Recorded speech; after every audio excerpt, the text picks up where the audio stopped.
The purpose of these test sites is to figure out the technology and procedures for operating unmanned aircraft safely with manned aircraft. There's a lot of technology that has to be developed so that can happen. The data will have to be collected, it'll have to be stored, it'll have to be provided to the FAA, and they'll have specific criteria on when, where, and how. As far as individual missions, if let's say we're doing a disaster relief after Hurricane Katrina, and they fly a UAV in to map roads, to see which roads are still there, which waterways have flooded, where people may be trapped on roofs of houses. All that data will go to the emergency management services. We're basically in a developmental stage because some of the technology is still being developed.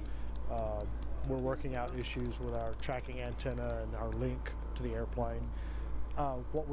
Our goal is to get to the point where we will operate the airplane with some external help. But basically we'll operate the airplane to acquire scientific data for researchers on our campus.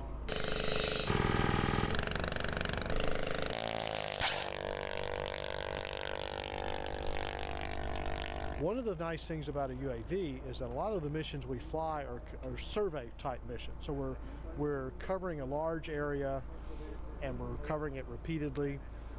And it turns out with a UAV, you can do that, usually you can do that a lot more precisely than you can with a manned aircraft. Our UAV is basically when it's in the air, we program it with an autopilot and it will fly certain paths and it will go through certain waypoints.